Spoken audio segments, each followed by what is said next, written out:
తెలంగాణ రాష్ట్రంలో బడిబాట కార్యక్రమం జరిగింది. అయితే గవర్నమెంట్ స్కూల్లో చేరడానికి కేవలం 1,40,000 మందే వచ్చిర్రు. దీనికి కారణం ఏంది అని అంటే ప్రైవేట్ స్కూళ్ళలో పెరిగేటోళ్ళు ఎక్కువయ్యారు. అంతేకాకుండా గవర్నమెంట్ చెప్పేటోళ్ళు సిలబస్ తక్కువ చెప్తలేరు అన్నది ఒక ఒపీనియన్ ఉంది తెలంగాణలో. అయితే ఇప్పుడు మంచిగానే విద్యార్థులు వచ్చారని చెప్పుకోవాలి. గతంతో పోలిస్తే ఇది చాలా ఎక్కువ. దీనికి కారణం ఏంటంటే తెలంగాణ టీచర్ పోస్టులు భర్తీ అవుతున్నాయి, ఉపాధ్యాయులు పెరుగుతుర్రు. అయితే మంచి చదువులు వస్తాయని తల్లిదండ్రులు బాగానే భావించిర్రు. అయితే ఇక్కడ ఒక సమస్య ఉన్నది. కారణం ఏంటనంటే గవర్నమెంట్ స్కూళ్ళ కంటే ప్రైవేట్ స్కూల్లో ఎక్కువ. ఎందుకనంటే 18,000 స్కూళ్ళు గవర్నమెంట్ ఉంటే దీనిలో ఏరినోళ్ళు కేవలం 1,40,000 మంది. అయితే ప్రైవేట్ స్కూల్లో ఎక్కువ ఉన్న దాని మంది కూడా ఎక్కువనే ఉన్నారు.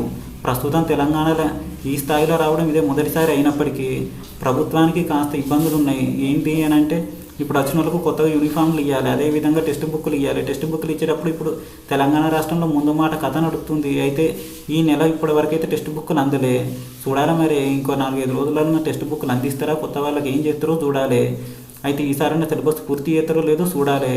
అయితే జనం వచ్చినందుకన్నా ఈసారి గవర్నమెంట్ స్కూల్ మంచిగా నడితే మంచిగా ఉండు.